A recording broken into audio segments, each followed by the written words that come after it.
You've done a significant amount of training, and it's almost time to step up distractions and then take your dog's new skills out into the world. But before we do, I want to address something that we touched on in an earlier lecture, but that merits a closer look.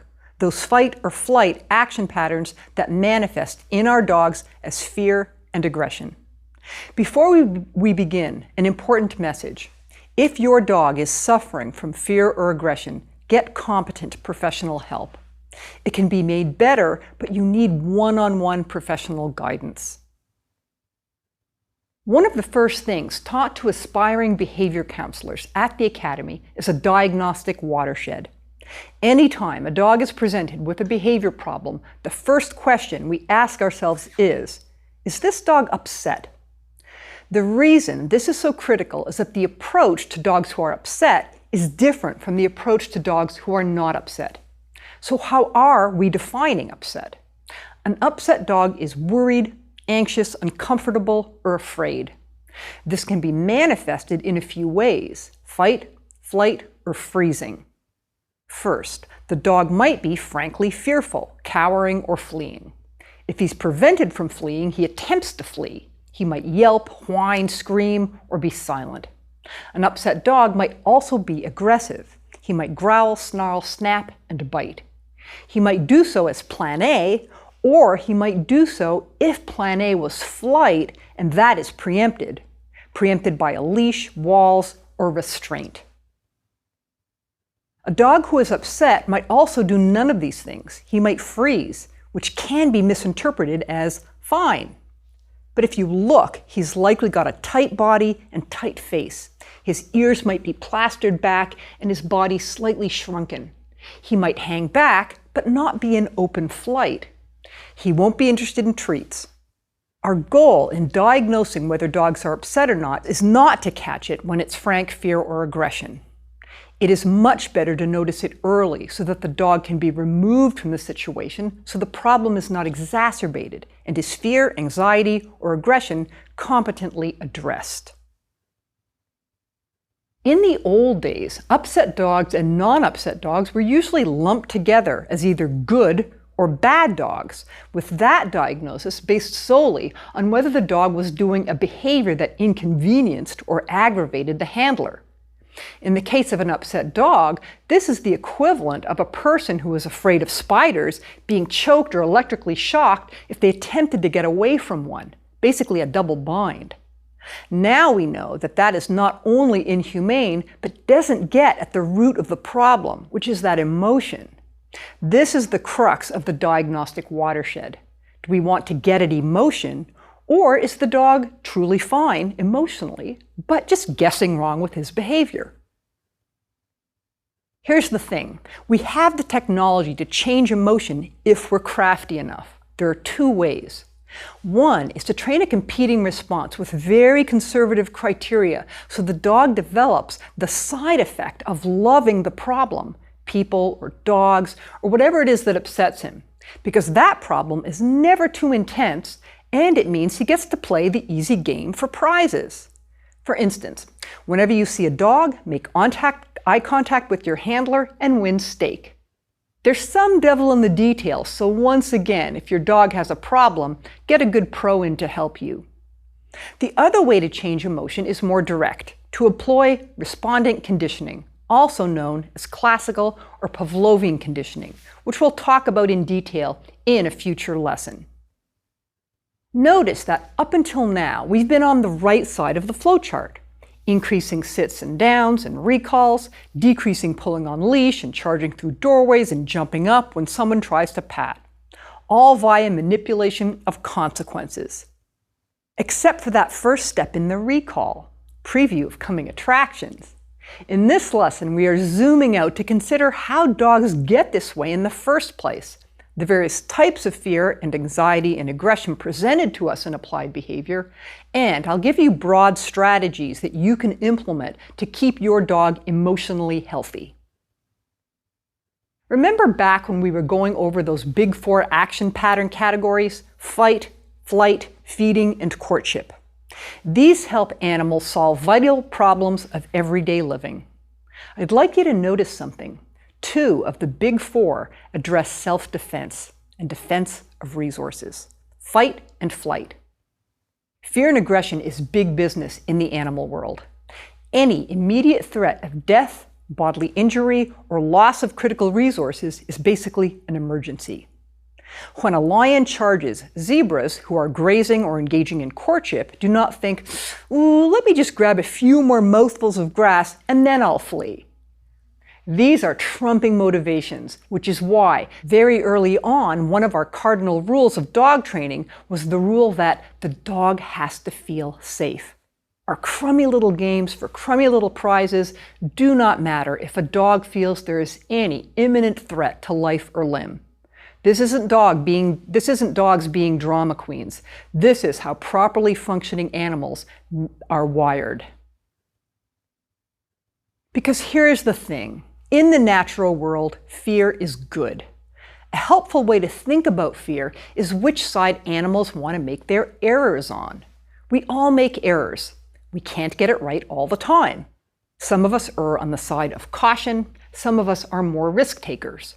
The big question that faces animals when deciding whether to invoke fight-flight behaviors is this: is it dangerous?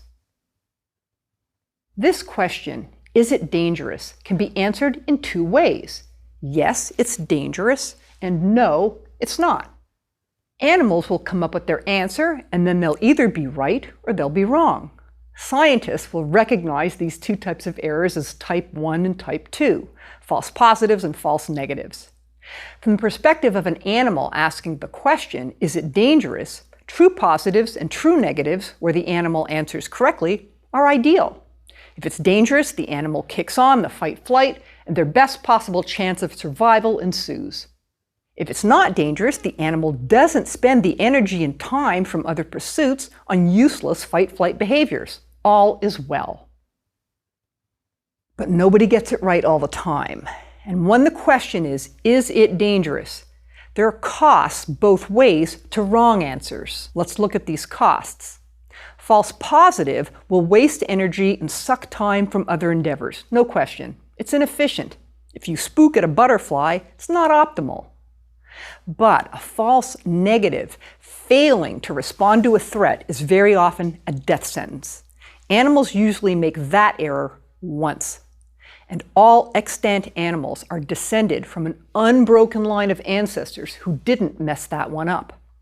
So unless there has been a big evolutionary stretch without significant threat, there's going to be strong conservation of hair-trigger fight-flight defaults.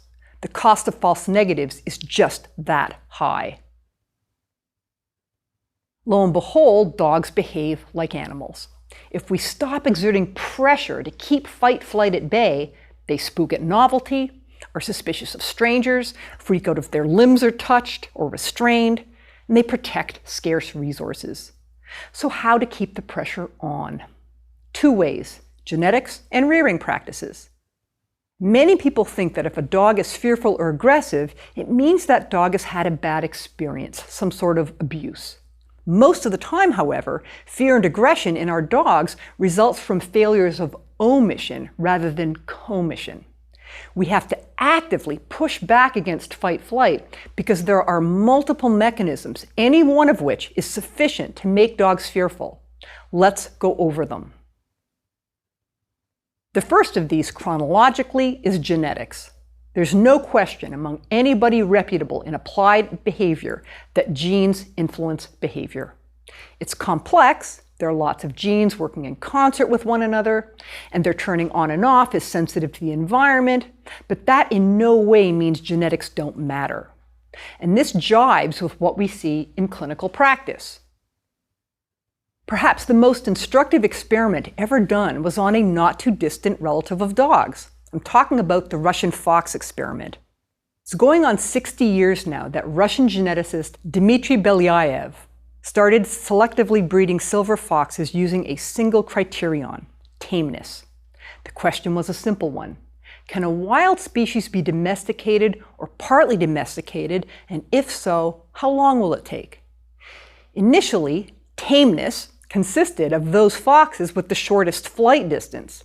Those who spooked, who fled, last when their cages were approached. At the same time as the experimental strain was being bred, generation after generation, a control strain of regular wild type to wild type was also bred to control for the effects of environment. Both strains had identical human contact, housing, socialization, and so on. The only difference was parentage. Amazingly, after a mere 10 generations, they had some foxes who were not just less fearful, but were actively pro-social to their human caretakers. They wagged and wiggled and greeted people. This fascinating project is ongoing, and there are links in the course materials to a recent book on the subject and a free article online summarizing the research.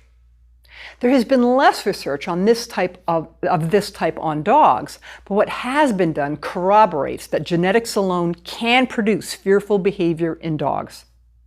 And because of the recent interest in dogs as behavioral genetics subjects, we can expect more detail in future studies. Specific kinds of fear, notably sound sensitivity, which manifests as fear of thunderstorms and fireworks, are also strongly suspected of being genetic. There are a couple of kinds of sound sensitivity onset. One is fast and early. The dog is terrified of sudden loud noises from first exposure. His very first 4th of July is a panic attack nightmare. The other onset type is more gradual and requires multiple exposures, kind of like the way some allergies worsen with repeated exposures to the allergen. Such dogs may seem okay the first couple of times. Then they start to worsen, finally culminating in full-blown sound shyness. Our technology to help sound-sensitive dogs has not been great.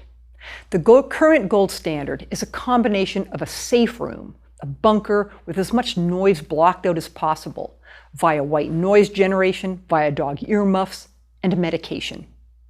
As an aside, there's a market opportunity here for someone who can develop the next generation of sound-blocking headphones for dogs. Medication may be of both the long-duration antidepressant type, given for instance throughout the storm season, and short-acting benzodiazepine type. If your dog is sound sensitive, find a veterinarian who is willing to be aggressive with medication. Your dog's suffering can be reduced. The next fear mechanism is intrauterine environment, also known as gestational stress. This has not been studied in dogs, but it has been extensively studied in rats and mice. And the mechanism is common to all mammals, so there is no reason we can't confidently extrapolate the findings to dogs. And retrospective studies of actual humans have found the same thing. In a nutshell, if you stress a dam during pregnancy, her offspring will be more anxious, more fearful, and have other deficits, including learning deficits, than genetically identical controls gestated in the uterus of an unstressed dam. To me, this is another reason puppy mills, large-scale commercial breeding operations where dogs are housed in atrocious conditions, should be made illegal. The third fear transmission mechanism is maternal behavior. Once again, we are going on rodent studies and examination of effects on humans in difficult circumstances, but once again, this is a mechanism, epigenetic transmission, that is shared by dogs. A typical rodent study will take 2 dams, one fearful and one normal, and cross-foster the litters, basically swap them at birth. What this means is the genetically fearful rat pups, gestated in a fearful and probably stressed mom's uterus, are reared by a normal dam. They turn out fearful, which is not surprising. They have the genes for it. The interesting piece is that the genetically normal pups, gestated in a normal uterus, but reared, nursed, groomed, tended by a fearful mom, grow up to be more fearful than controls. And there is evidence that they pass this on to their own pups. The implication for companion dogs is clear. Avoid ever breeding a fearful female. Now, I'm not ever going to argue for breeding any fearful dog, but offspring of a fearful female are whammed in 3 potential ways: via genetics, via gestational stress, which is more likely in a fearful dog, and maternal behavior. That's a big take-home message. Our next culprit in the fear sweepstakes is one that is familiar to all of you: early socialization, or rather, its absence. There is here evidence in dogs that failure to socialize puppies, grant them sufficient early exposure to people, results in dogs who are more likely to be fearful or aggressive to people as adults. What is not known is the following. What is the cutoff age? When does the socialization window close? Is it the same for all breeds? There's some evidence that it is not. And this certainly aligns with my experience that some breeds of dog are much more behaviorally precocious. They're more difficult to socialize. Now that could be a plain genetic ceiling rather than an effect of the socialization window. But when you look at the Russian fox studies, for instance, the genetically tamer foxes have a delayed onset of, as well as an attenuated degree of neurochemical changes associated with adulthood and more, quote, wild behavior. What this suggests is that part of the way tameness does its thing is expanding the socialization window. Whether we exploit the window is up to us. I dearly love to know how long we have to socialize a puppy. In the time that I've been in this field, there has been a convergence on an earlier and earlier deadline. Used to be thought that we had until 5 or 6 months. Then 18 weeks was proposed. Then it became, well, we're pushing our luck at 12 weeks. The latest is that the most bang for buck is to be had before 8 weeks. We're going to go into more detail on puppy development, training, and socialization in a future lesson. For now, gnash your teeth with me that we don't know with any great authority how long we have to socialize a puppy. The second thing we don't know is this: how much socialization is enough? Some studies found the most profound difference to be when one goes from zero socialization, basically rearing litters of puppies in 1-acre fields without human contact, to some, say 1 week of daily handling.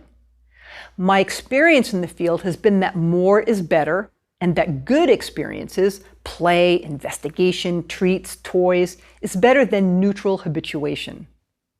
Veterinarian and animal behaviorist Ian Dunbar has recommended as a rule of thumb that puppies meet at least 100 new people in a wide demographic range before they are 12 weeks old.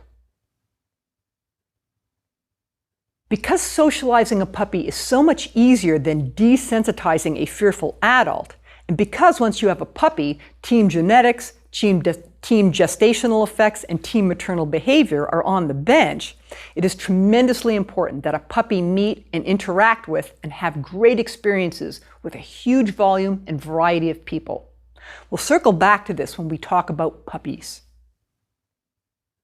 Finally, bad experiences can produce fear. May sound obvious, but until fairly recently, 2 classes of professional, dog trainers and veterinarians, deliberately orchestrated bad experiences for dogs. We'd pin them down to do procedures on them, yank them on special collars designed to choke them, we'd spray them with water or vinegar, we'd yell at them, electrically shock them, hit them, and on and on. Now we know that these carry side effects, most notably fear and aggression. This is, aside from ethics, the reason we are not using such means in this course to train your dog. Trading a nuisance behavior or simple disobedience for fear or aggression is malpractice. It is impossible to know in advance which dogs will be most susceptible to these side effects and end up with the most recalcitrant fear or aggression. So the only prudent course of action is to avoid aversive stimuli. Plus, we can get the job done entirely by manipulating the stuff he likes. So the bottom line is, given the imperfect world we're in, do your best to make sure your dog does not have bad, scary, painful experiences. And if he does, and is fearful or aggressive as a result, get a competent professional in to help. Let's talk about the modifiability of fear. There's good news and bad news. The bad news first. Fear is the hardest thing to get rid of, and it is also the easiest thing to install. Remember the cost of false negatives and all those mechanisms. It's easy to get and tough to get rid of. Okay, so now the good news. If you go about it right, you can often make big gains. Now, going about it right means patience. The irony is, if you try to go faster than the dog can manage, you end up stalling. You have to go slowly and gradually at the dog's pace, whatever that might be, and it's usually slow. And it really helps to counter condition. For this, you'll need a good pro, and quite possibly a veterinarian to handle the medication side. But take heart, if you're willing to go slow and you get a good behavior pro and a good vet working together, you can really help your dog.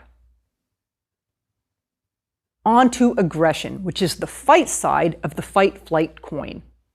There are two adaptive contexts where we see aggression in animals again and again. These are self-defense and conflict over resources. Note that predation, which in dogs manifests as chasing and possibly killing squirrels and so on, is not aggression, it's feeding behavior. The function of aggression is making someone get further away from you, or further away from your stuff. The function of feeding is acquiring. The underlying motivations are very different. They're sometimes conflated because they both might involve biting. These two contexts, self-defense and conflict over resources, are non-pathological. Dogs who bite when body handled, or growl when strangers approach, or snap when you approach their food dish are not ill or deranged. They are expressing species normal behavior, but it is behavior that we find absolutely unacceptable. So we do prophylaxis and behavior modification, which of course we should do, but it's important to understand that these are not expressions of an unbalanced or abnormal individual. Dogs are animals, and animals bite. They bite when they feel threatened, and they bite to defend scarce resources. Over the years, I have seen many different classification systems for aggressive behavior in dogs, scores of categories. The one I teach my students is much, much lumpier. I'll lay out what it is and the rationale for not using a split-ear diagnostic system. The three meaningful diagnostic categories are aggression to strangers, resource guarding, and intolerance of body handling. There are a few more splits in there. Aggression to strangers may be global, anybody not in the dog's inner circle, or specific. For example, men only or young kids. Resource guarding may be food and food bowl, objects such as bones, toys, stolen laundry, and so on, or locations such as the dog's bed or your bed, which the dog claims and then won't let you or your spouse in. And occasionally, a dog might guard a lap, and very rarely a dog might guard water. So why the lumpy system? I am more of a pragmatist and clinician than a theoretician. I don't want categories, however intuitively appealing, that don't change my approach. If two different, quote, diagnoses always end up in a meds consult followed by behavior modification interventions X and Y, I don't see the advantage in splitting them up. For example, why don't I have territorial aggression? Territoriality is a documented phenomenon in animal behavior. Animals demarcate and defend portions of their range from conspecifics with an aim of monopolizing the resources in that geographic area. And dogs bark at the doorbell. So let's have territorial aggression. Here's the thing. That diagnosis will carry identical interventions to the diagnosis of stranger aggression. But what if the dog is worse when at home, when on territory, than off territory? My answer would be all cases have parameters. Some food guarders guard an empty bowl, some don't. Some body handling dogs don't want you near their ears with a comb, but it's fine to pat their heads superficially. A stranger aggression dog might be better with women than with men. We don't have a fresh diagnosis for that. We simply build the plan with the specifics in mind. The type of plan, the principles of planning don't change. Likewise, if a dog is worse with strangers in location X, which might be at home, that's pertinent and will be reflected in the treatment plan. But it's not a different underlying process. Same thing with owner guarding. If a dog is more aggressive to strangers when next to the owner, Is the dog resource guarding the owner or stranger aggressive with the owner's presence as a parameter? I'm not going to put any energy into that differential diagnosis because the approach won't change. You need to incorporate the information that the dog doesn't like all people or certain people approaching the owner, but what you label it, primary resource guarding or primary stranger aggression, matters not. So don't throw time at that. Start training.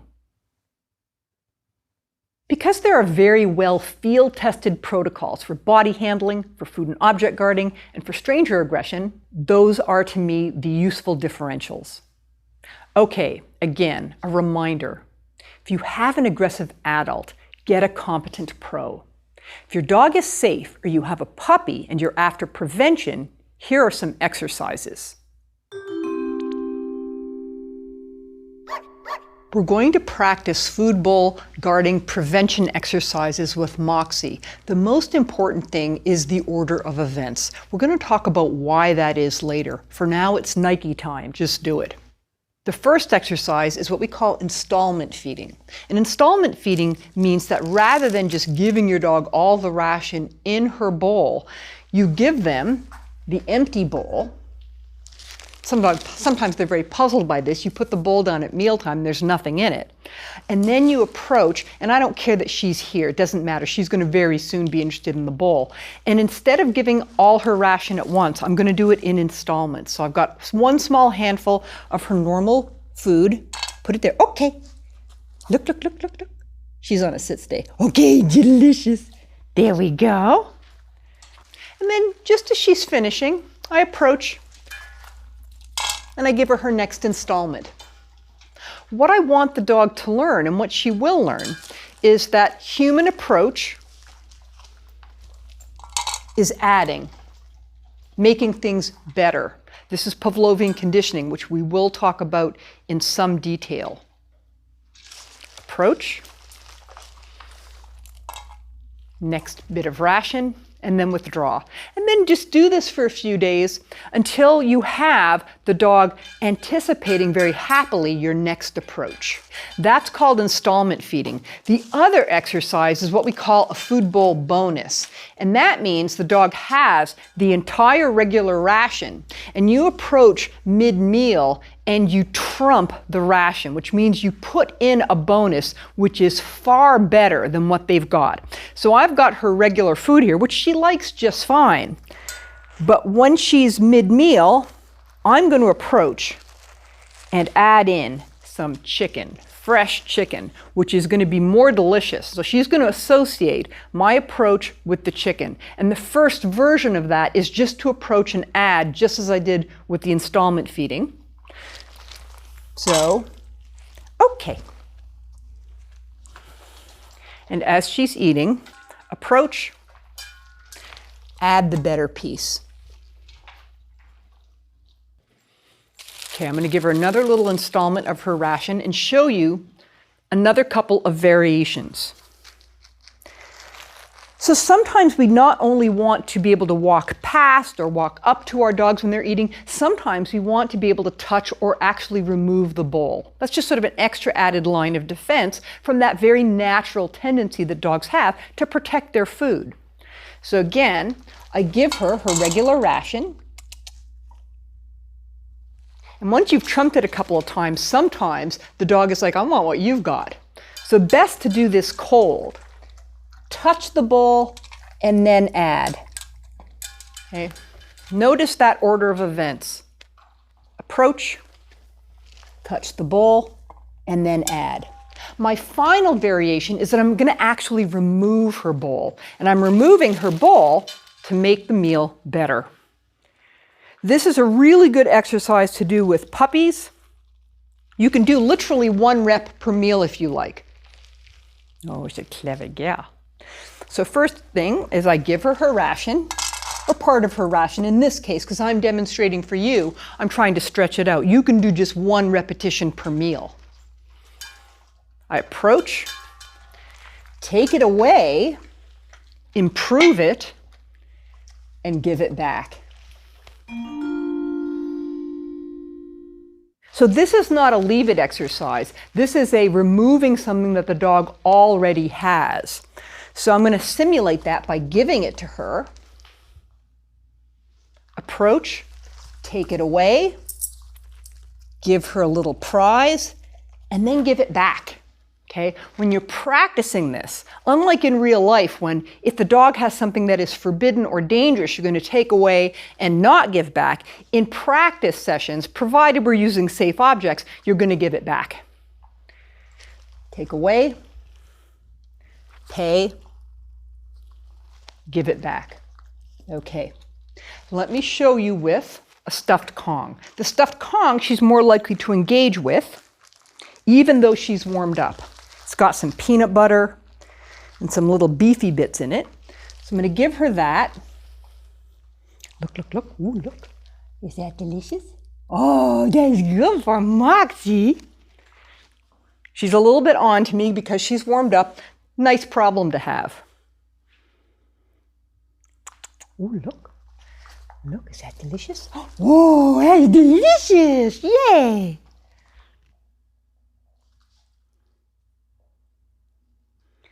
Approach,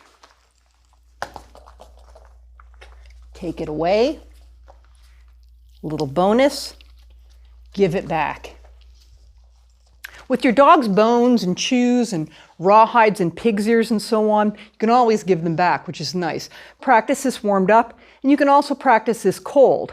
If your dog, once again, very important reminder, does guard objects, snarls or snaps or bites, get a professional to help you. It's very solvable, but don't try to do it alone. Many dogs will guard furniture. The way to teach this is in two phases. The first phase is to do it warmed up in the context of a training session. So I'm going to do over and over while she's warmed up, teaching her to get on and off as a game. So on she gets, good girl, tell her she's a good girl, and then off, signal, good. If she hadn't gone off for the signal, I would have used a prompt, a full prompt, a food lure. On we get, oh, good girl. Very nice. So she gets praise only, off, good girl. You can use off the sofa, get down, as long as you standardize it. And remember, verbal cue first, and then your signal. Good girl. Off, and then the prompt. She gets off, and the payment for getting off. What we want is the dog to be able to do this as a game first, and then when she's very fluent, and she's actually starting to look already pretty good. Good girl. Off. Good girl. Payment for getting off, praise only for getting on in this game, and bigger snacks for getting out. Good girl. Off. Good girl.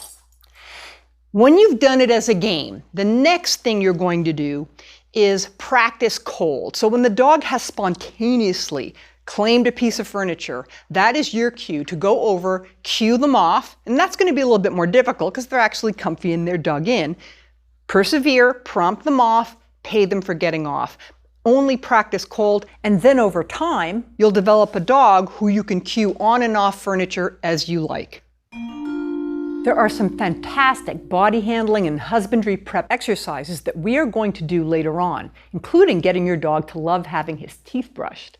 And we'll also circle back to prevention of stranger aggression when we do puppies.